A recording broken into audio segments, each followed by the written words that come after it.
Hello everyone, this is Janelle Sanchez, And this is Brenda Quijada. and we will be doing our presentation today on infertility in women.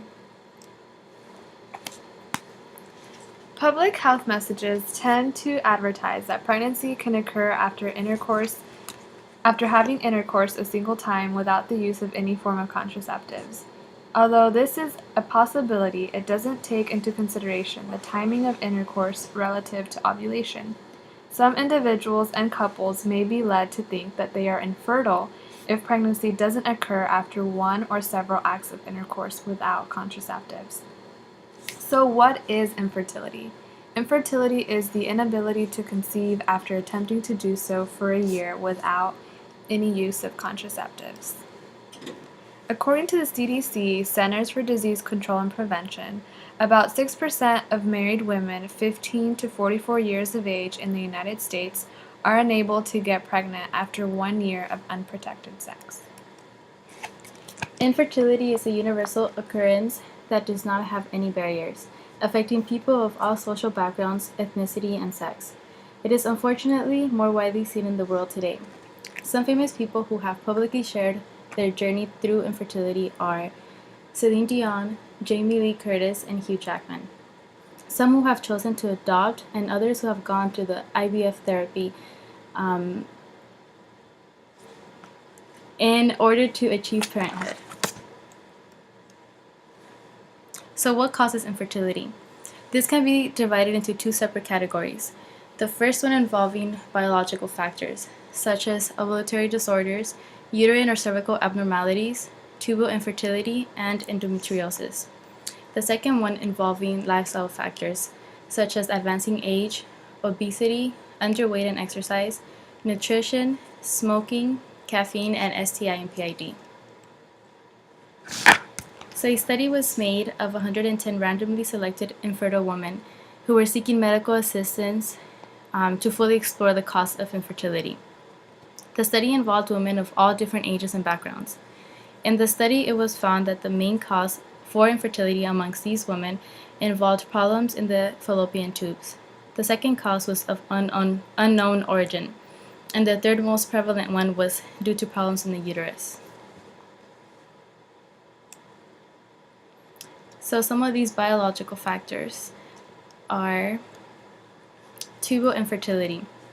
The number one cause for women's infertility related to the fallopian tubes is any condition that would prevent the meeting of sperm and the ovum. Other tubal problems are those such as salpingitis and chlamydia, pelvic inflammatory disease being the main cause. The use of contraception methods can cause inflammation and destruction of the fallopian tubes, which can then lead to infertility as well. Uterine or cervical abnormality are those such as malformations, abnormal positions of the uterus, inflammation, intrauterine symphysis, atrophy of the endometrium, and malignant neoplasms. Menstrual disorders may also play an important role, contributing to 20% of causes of infertility. Ovulatory disorders include or may cause inability to ovulate, inflammation, endometriosis, polycystic ovarian syndrome, and neoplasms.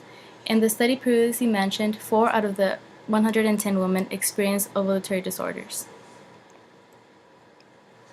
Endometriosis is a disorder in which tissue that normally lines the uterus grows outside of the uterus, and this can compromise fertility by causing pelvic adhesions, distorted anatomy, and ovarian or tubal damage. Now we're going to explore lifestyle factors that can also impact infertility, with one of the main causes being advancing age. A lot of women who focus the majority of their mid-adulthood years on their career tend to delay childbearing. Women who have very high career goals often try to delay pregnancy by using contraceptives for a very long time, which unfortunately have negative effects in a couple's fertility. Minimizing or using other forms of contraceptives can help by preventing the damaging effects of these drugs. Recent studies suggest that 62% of American women ages 20 to 74 are overweight, with 34% obese. Obese women are predisposed to fertility impairment, menstrual disorders, miscarriages, poor pregnancy outcomes, impaired fetal well-being, and diabetes mellitus. A study was conducted and concluded that risk of early miscarriage and recurrent early miscarriages were significantly higher among obese women. Additionally, it has been proven that weight loss leads to dramatic effect on improving the menstrual cycle and promoting spontaneous ovulation and fertility. On the opposite spectrum, women who are underweight and go under extraneous exercise are at risk for impaired infertility. According to the National Institute of Child Health and Human Development, evidence of menstrual cycle irregularities in female athletes vary from 1 to 44% compared to sedentary women, ranging from 2 to 5%. Women who have a BMI less than 19 are required an average of 29 months to conceive, compared to only 6.8 months in women with normal weight.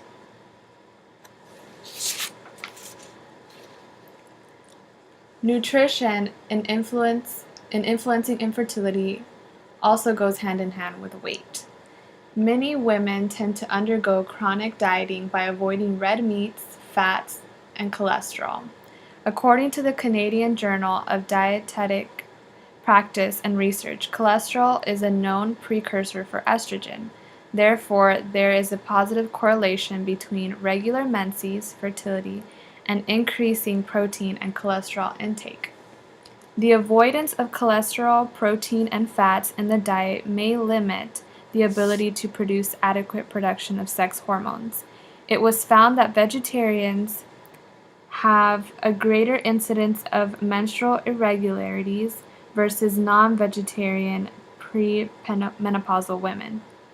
It is greatly advised that women who are nutritionally compromised to attend nutritional counseling to prevent risks such as miscarriages, low birth weights, and low APGAR scores during pregnancy. Although tobacco use is more prevalent in men, current rates indicate that 22% of women smoke cigarettes.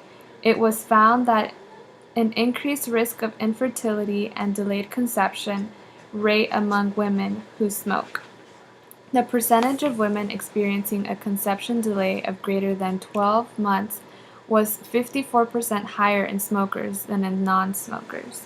It was concluded that the earlier age on menopause in smokers may be the result to accelerated depletion of oocytes in response to tobacco exposure.